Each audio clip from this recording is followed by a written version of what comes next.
ಇದು ಕಾಣ್ತಾ ಇರುವ ಕಾಲೇಜು RV ಲರ್ನಿಂಗ್ ಹಬ್ ಅಂತ. ನಾನಿಲ್ಲಿ ಲೆಕ್ಚರರ್ ಆಗಿ ಕೆಲಸ ಮಾಡ್ತಿದ್ದೆ.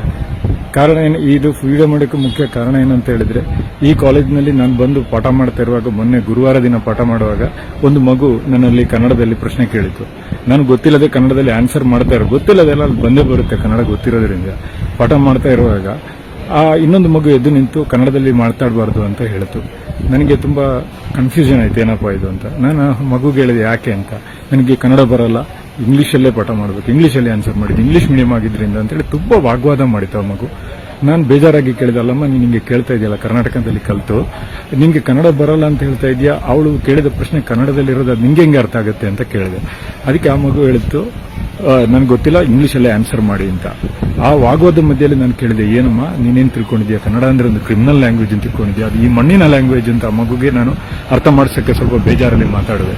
ಯಾಕಂದ್ರೆ ಬರೀ ರಾಸಾಯನಶಾಸ್ತ್ರ ಉಪನ್ಯಾಸಕ್ಕೆ ಅಲ್ಲದೆ ನಾನೊಬ್ಬ ಕನ್ನಡ ಮಣ್ಣು ತಿಂದು ಬದುಕುವಂತ ಒಂದು ಮನುಷ್ಯ ನಾನು. ಅದರಿಂದ ಆದ್ರೆ ಮಾರನೇ ದಿನ ಅಂದ್ರೆ ಶುಕ್ರವಾರ ನಾನು ಫಸ್ಟ್ ಇಯರ್ ಸೆಕ್ಷನ್ ಪಾಠ ಮಾಡ್ತಿದ್ದಾಗ ಈ ಪ್ರಾಂಶುಪಾಲರು ಇಬ್ಬರನ್ನು ಕರೆಸಿ ನನ್ನನ್ನು ರಾಜೀನಾಮೆ ಕೊಡುವಂತ ಬಲವಂತ ಮಾಡಿದ್ರು.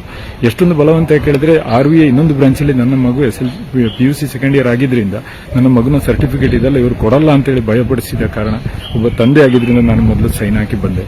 ಆದ್ರೆ ಮನೆಯಲ್ಲಿ ಕೂತಾದ್ಮೇಲೆ ನನಗೆ ಯೋಚನೆ ಆಯಿತು, ಒಬ್ಬ ಕನ್ನಡಿಗನಾಗಿ ಕನ್ನಡದಲ್ಲಿ ಪಾಠ ಮಾಡಿದ್ದಕ್ಕೆ ನಾನು ಸಸ್ಪೆಂಡ್ ಆಗಿದ್ದೀನಿ ಅಥವಾ ನನ್ನನ್ನು ಕಿತ್ತಾಕ್ಬಿಟ್ಟಿದ್ದಾರೆ, ನನ್ನಿಂದ ರಾಜೀನಾಮೆ ಬರೆಸಿದ್ದಾರೆ.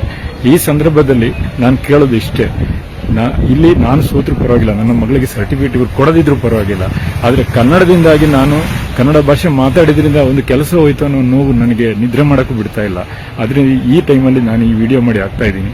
ಯಾರಾದರೂ ಇದ್ರೆ ಈ ಕಾಲೇಜ್ ಒಳಗಡೆ ನಾನು ಬಿಡಲ್ಲ. ಬಟ್ ಈ ರೀತಿ ಇನ್ನೊಬ್ಬ ಕನ್ನಡಿಗನಿಗೆ ಈ ರೀತಿ ಆಗಬಾರದು. ಕನ್ನಡ ನಾಡಲ್ಲಿ ಕನ್ನಡ ಮಾತಾಡೋಕ್ಕೆ ಭಯಪಡುವಂತಹ ಒಂದು ಸ್ಥಿತಿ ಆಗೋಗಿದೆ ಇದು. ಇದಕ್ಕೆ ನನ್ನ ಹತ್ರ ವಿಡಿಯೋಗಳು ಅಥವಾ ಸಾಕ್ಷಿಗಳು, ಈ ಕಾಲೇಜಿನಲ್ಲಿರುವ CCTV ಕ್ಯಾಮೆರಾಗಳನ್ನು ನೀವು ಪರಿಶೋಧನೆ ಮಾಡಿದರೆ ನಿಮಗೆ ನಿಜ ಅರ್ಥ ಆಗುತ್ತೆ. ಇದಕ್ಕಿಂತ ಜಾಸ್ತಿ ನನಗೇನು ಮಾತಾಡಲಿಕ್ಕಿಲ್ಲ. ಜೈ ಕರ್ನಾಟಕ. ಯಾವುದೇ ಕನ್ನಡಿಗನಿಗೂ ಕನ್ನಡ ನಾಡಿನಲ್ಲಿ ಕನ್ನಡ ಮಾತಾಡಿ ಕೆಲಸ ಹೋಗುವಂತ ನನ್ನಂತ ಗದಿಕೇಡು ಯಾರಿಗೂ ಬರದಿರಲಿ. ನಮಸ್ಕಾರ. ಇದು ಕಾಣ್ತಾ ಇರುವ ಕಾಲೇಜು RV ಲರ್ನಿಂಗ್ ಹಬ್.